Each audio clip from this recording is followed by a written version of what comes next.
2 semaines de congé. Alors, je vous avoue que se remettre en route, on a la flemme. Mais heureusement, on est en mars. Et, et,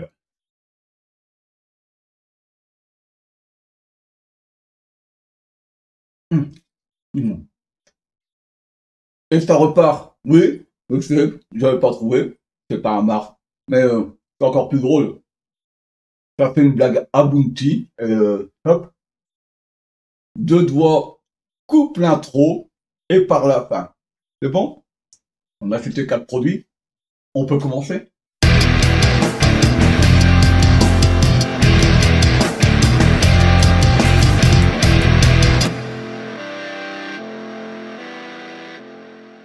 Bonjour à toutes, bonjour à tous, bienvenue dans ce nouveau Read Club. Alors un Read Club qui tombe mi-mars, hein, il y a eu 2 semaines de congé qui ont permis de se ressourcer, hein, on doit remettre la machine en route. Et donc, comme d'habitude, un peu les achats lecture du mois de mars. Hein. D'habitude, ça tombe première semaine de mars, ça tombe maintenant, et puis voilà. Hein.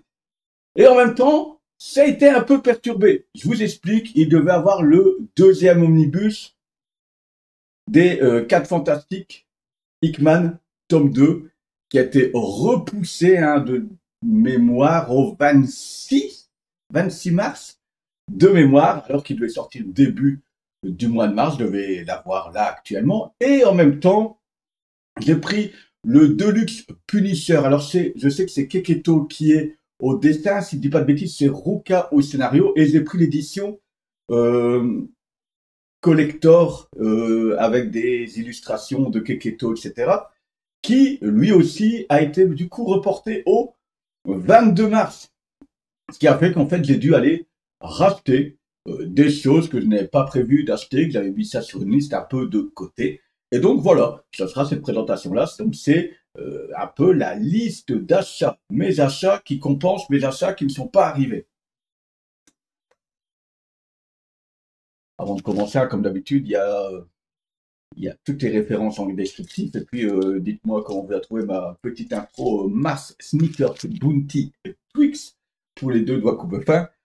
Je sais que ça plaît beaucoup à certains et pas du tout à d'autres. Enfin, première lecture, ce sera la seule qui n'est pas du DC Comics Urban. Oui, le hasard fait que j'ai dû récupérer beaucoup de choses de ce côté-là. Chez Delcourt, c'est le tome 3 de Joe Scorch. Hein, au scénario, on a du Todd McFarlane et du Sean Lewis, et puis au dessin du Stephen Segovia et du Von Rondal. Donc voilà, c'est la 4e série issue de Spawn, hein, qui avait commencé maintenant il y a quasiment un peu plus d'1 an. On est au troisième tome. Quasiment toutes les séries sont au 3e tome. On va entamer les 4e tomes sur les autres séries. Donc voilà, j'ai déjà lu, je vous en parlerai peut-être sur la chaîne prochainement. Généralement pour Spawn, je fais un package des points tous les 6 mois généralement. Ensuite, petit achat pour ma part sur Vinted. J'ai payé ça, je pense, 13 € avec les frais de port. Je le reluquais depuis un petit temps. Shadow War, qui vient, si je ne dis pas de bêtises, s'insérer après le tome 2 de Robin Infinite. Et il y a encore un tome 3 Robin Infinite. Le tome 3 de Robin Infinite, je ne l'ai pas encore acheté. Alors, il nous présente Joshua Williamson et Howard Porter pour l'équipe scénaristique et au dessin, alors qu'il y en a une triclée. Hein, au scénario, Joshua Williamson, Nadia Shanas, Ed Bryson, Stephanie Phillips, et au dessin, il y en a. Pourquoi? Ah ouais, en fait, Shadow War, c'est un event hein, dans l'univers de Batman, puisqu'on retrouve Shadow War Alpha 1, Batman 122-123, Deathstroke Inc. 8 et 9, Robin 13-14, Shadow War Zone 1, Shadow War Omega 1. Voilà, on va voir ce que ça vaut. Ça fait très longtemps que j'ai pas lu un event, je vous avoue. Qu'est-ce que ça nous dit? Après avoir retrouvé son petit-fils Damian ainsi qu'une certaine sérénité, Ra's al Ghul semble prêt à prendre le chemin de la rédemption. Un événement tragique va cependant compromettre ce nouveau statu quo. Talia, Deathstroke, la Ligue des Ombres, Robin et Batman se retrouvent alors pris dans une guerre dont l'ampleur et les conséquences résonneront longtemps dans la chronologie de l'univers DC. On sait ce que ça veut dire, hein. Ça va avoir peut-être un impact pendant un mois ou deux. Voilà, je vous dirai ce que ça vaut bientôt. Je vous en parle après, mais refaire un petit point Infinite, parce que là on en sort tout doucement. Enfin, tout doucement, oui et non. C'est tout un bazar, mais enfin. Ensuite, ces deux-là, je les reluquais depuis un petit temps. Je me suis pris les Green Lantern Terre 1. C'est uniquement en 2 volumes. J'ai adoré Batman Terre 1. J'ai lu Superman Terre 1, tome 1. Superman, c'est en 2 tomes. J'ai bien accroché au tome 1. Je vais sûrement me faire le tome 2 à un moment donné. Mais quand j'ai voulu les prendre, apparemment, c'est en cours de réimpression. C'est compliqué de l'avoir là actuellement, le tome 2. Je le prendrai un peu plus tard. Je pouvais le précommander, mais sans date d'arrivée prévue. Donc, j'ai préféré mettre ça de côté. Hein. Et Wonder Woman, il y a 3 tomes maintenant sortis. Le 3e est sorti il n'y a pas si longtemps que ça. Le tome 1, c'est celui que j'ai le moins accroché, mais en même temps, j'ai moins d'affinité avec Wonder Woman.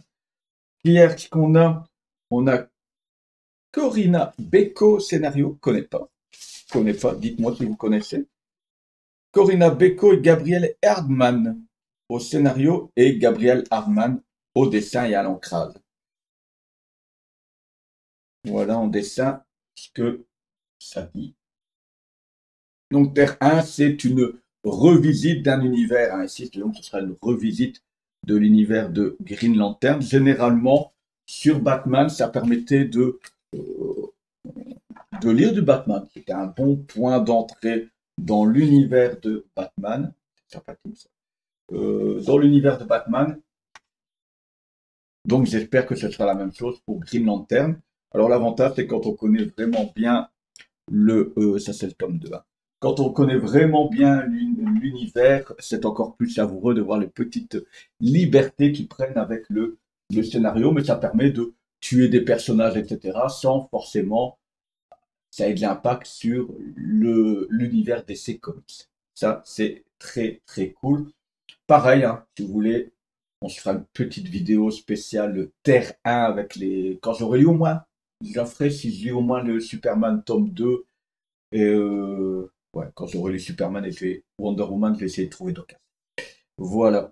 Ensuite, vous savez que c'est pas la série que j'adore en ce moment, mais Batman Dark City, le tome 3, Gotham War, je l'ai déjà lu. Je l'ai déjà lu. Je vais vous en parler aussi bientôt. Premier vue, on m'avait tellement démonté ce Gotham War, qui est un event hein, aussi, dans lequel, en gros, Catwoman décide d'aller piquer tous les hommes de main des grands méchants, hein, les sous-fifres, et d'en faire d'excellents voleurs. Pourquoi? Ces gens-là vont être entraînés à aller voler les riches propriétaires, les riches, les grandes familles de Gotham, dont le vol d'un bijou ou deux va pas les affecter terriblement. Ça va permettre aux sous-fifres de mieux vivre et de nourrir leur famille. Okay, et ça va faire baisser la criminalité de base, puisque ces gens-là vont voler de temps en temps un bijou ou l'autre, et puis voilà, l'économie va tourner. Il y aura bien entendu le crime, puisque le vol est un crime, mais pour Catwoman, ce sera déjà moins grave, puisqu'on vole les riches un peu à leur robot des bois. Hein. Par contre, vous comprenez bien que derrière, Batman, lui, ça va pas lui plaire. Hein. Il revient des 2 premiers tomes. Hein. Il y avait un petit voyage dans le multivers dans le 2e. Il revient de ce voyage dans le multivers. Il se rend compte de la situation et forcément, ça va pas lui plaire. Bing bof, la bagarre. Oui, et c'est vraiment un event parce qu'on a du Batman 136 à 138, du Catwoman 57-58, Night Terror Batman 1 et 2. Ouais, les Night Terror, on en parlera, ça n'a pas l'air fameux. Quoi. Il y en a un petit peu là dans tous les tomes que j'ai lus ensuite. Du Batman Catwoman de Gotham War Red Hood 1 et 2, Batman Catwoman de Gotham War Battle Lines 1, Batman Catwoman de Gotham War Scorched Earth 1. Voilà, voilà. Alors c'est ça. On vous met Tubzarski là, mais c'est quasiment pas de Tubzarski en fait. Hein. Euh, Tubzarski, Joshua Williamson, Matthew Rosenberg, Tiny Howard et au dessin, il y a du monde. Il n'y a pas de Keketo. Ah ben non, Keketo, qu'est-ce qu'on raconte? C'est pas Keketo qui était avec Darski. Je veux voir du Keketo partout maintenant. Je veux voir du Keketo. Technique Keketo. Euh, c'est la reprise. Hein. Ortega, Corona, Mars, La Fuente. Donc voilà. Ça, c'est le Night Terror. Ça commence avec Night Terror. Et puis on est parti sur Gotham War. C'est efficace. C'est efficace pour du Batman. On a du Red Hood, on a du Catwoman, on a tout ça. Alors, avis vite fait. L'avis vite fait. C'est, euh, c'est, on me l'avait démonté. On me l'avait démonté, Gotham War. Deviant Prod l'a bien démonté en disant vous allez voir comme c'est de la merde. Eh bien finalement c'est le tome qui est le mieux passé, mais je pense qu'il passe mieux parce que j'ai fait mon deuil de Jersky sur Batman. J'ai accepté que Jersky sur Batman, ça va être popcorn, et je pense que j'ai juste accepté ça. Sincèrement, je pense que c'est juste la différence. J'ai fait mon deuil. Voilà. Petit ange parti trop tôt. Euh, je pense que c'est simplement ça. Et j'ai accepté qu'en fait, Zarsky, qu'est-ce qu'il va faire? Il aime tellement Batman qu'il va vouloir mettre tous les personnages qu'il adore dans Batman et faire des références à tous les gars qu'il a adorés sur Batman. Hein, donc, du Grant Morrison, etc., etc. Il va y aller à fond jusqu'à la fin, et puis voilà. On retiendra de ça de son run, ça aurait été popcorn. Hein. N'oubliez pas qu'à un moment donné, Bruce Wayne est dans l'espace et il revient sur Terre comme ça avec son sub de bain sur le visage. Ok. Ensuite, du Infinite, je pense que c'est le dernier tome. Superman Son of Kal-El. Euh, alors, il faut savoir qu'il y a les 3 tomes de Son of Kal-El. Et puis, je ne l'ai pas là. Non, le tome n'est pas là. La fin vraiment de la série Son of Kal-El. Donc là, il y a Son of Kal-El 15 et puis Adventure of Superman John Kent 1 à 6. Hein, donc c'est un beau petit bébé de 8 numéros. La fin de ça est dans le dernier tome de Superman, le tome 5, si je dis pas de bêtises, parce que c'est le retour, le retrouvailles du père et du fils, et donc ils ont été calés là-bas. Donc si vous l'avez lu juste Superman Son of Kal-El, ça part dans le dans le tome 5 de Superman. Ça reste sympathique. C'est sympathique. C'est vraiment, vraiment sympathique. C'est efficace. C'est la conclusion de cette histoire avec ce, ce roi de Gamora qui enlève des gens, leur donne des pouvoirs pour combattre Superman et mettre Superman à mal et montrer tout le mal que peuvent faire des super-héros. Ok, c'est la suite de ce run-là. Et puis on a une petite histoire où on a Ultraman, ce gars qu'on a vu dans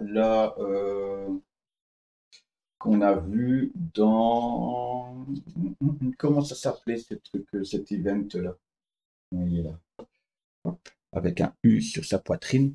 On l'avait vu euh, Evil, Evil. C'était un event Justice League. Evil, c'est pas Evil Wayne. Evil. Je l'ai plus. Ça commençait par Evil, dites en commentaire. Hein. J'ai plus le nom comme ça. On les avait vus apparaître là, moi notamment. Et donc cet Ultraman a décidé de faire le tour du multivers pour buter tous les autres Superman. Et voilà. Il va avoir l'aventure multiverselle de Superman. C'est bien fait parce que on va tomber dans l'univers Injustice. Vous savez, là où Superman est devenu un genre de dictateur suite à la mort de Lois qui portait leur enfant, ben voilà, le Superman Injustice. Donc on tombe dans l'univers Injustice. C'est cool. C'est cool, j'ai passé un chouette moment. Je pense que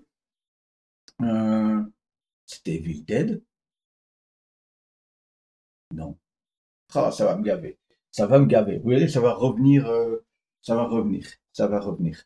Mais, je disais, Superman Son of Kal-El, je pense qu'au final, c'est sous l'ère Brandé Infinite, hein, là, parce qu'on sait que pour lire la suite de ça, maintenant, c'est dans la nouvelle mouture à 30 balles le tome qu'Urban nous propose, qui Dawn of.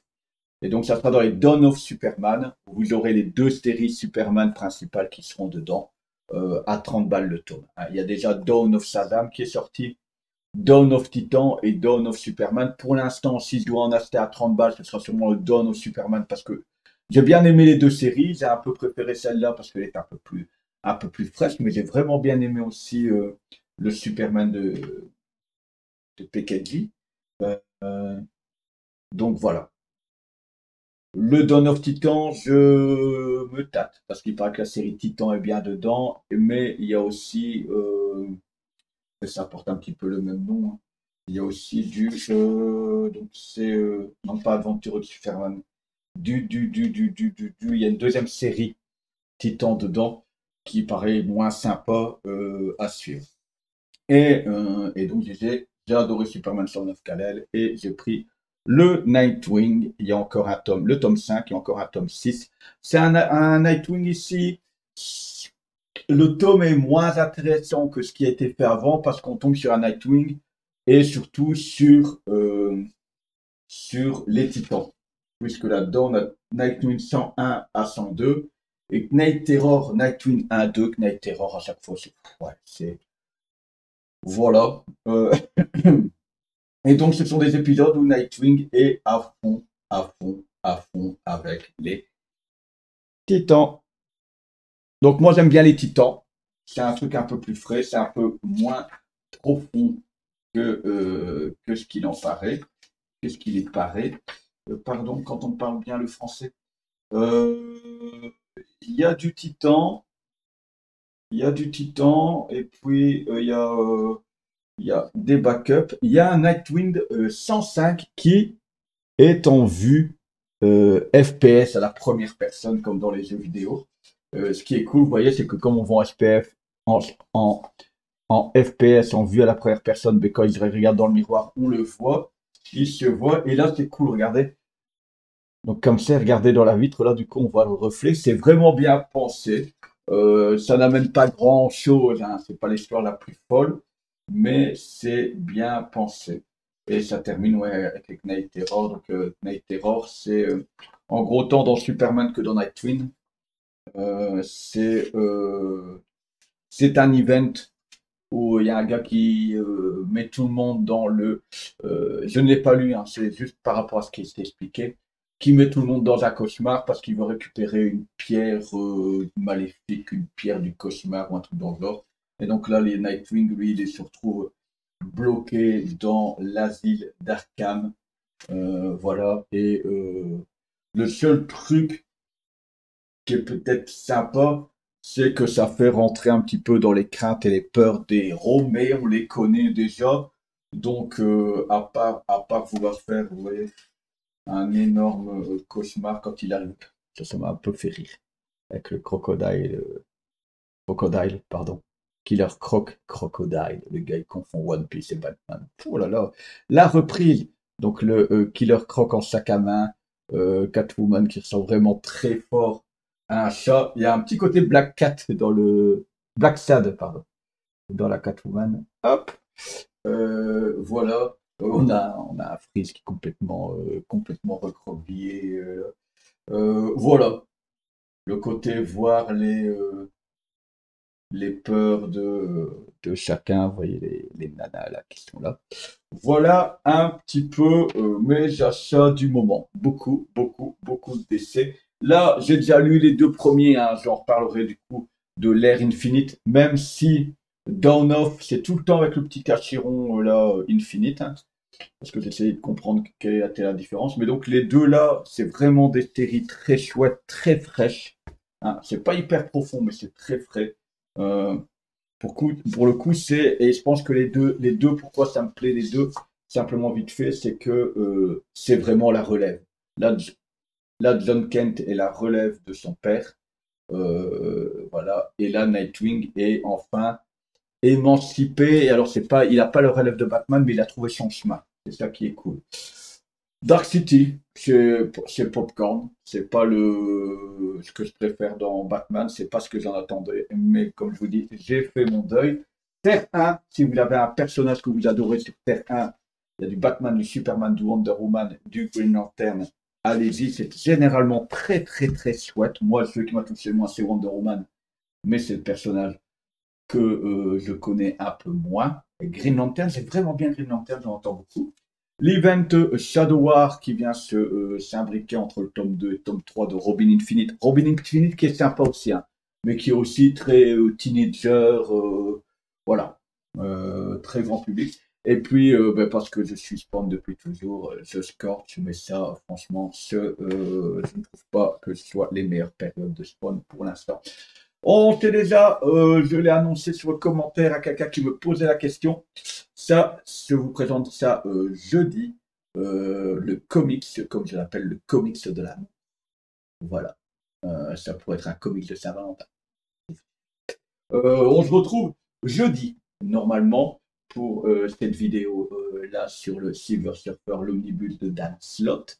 Et sinon, ben, si c'est la première fois que vous l'arrivée, bienvenue. Ici, c'est le Read Club. N'hésitez pas à vous abonner. Un grand merci à ceux qui lâchent un cœur, à ceux qui partagent. Vraiment, le partage, c'est ce qui aide le plus la scène parce que les gens disent oh, tiens, mon pote, il aime ça, je vais aller voir. Ça aide vraiment à faire découvrir la scène où on est de plus en plus nombreux. Et malgré que je n'ai pas fait, on est dans la confidence, un grand merci parce que je n'ai pas fait de vidéo pendant 2 semaines. Mais en fait, le temps de vue, le watch time a continué à augmenter et les abonnés ont continué à augmenter. C'est-à-dire, on a 6 nouveaux arrivés, salut les nouveaux, sur les 2 semaines où j'ai pas fait de vidéo. Donc, je dis, c'est cool, je devrais faire des pauses plus souvent, hein. En tout cas, nous, on se retrouve jeudi pour un prochain Read Club. Ciao, ciao!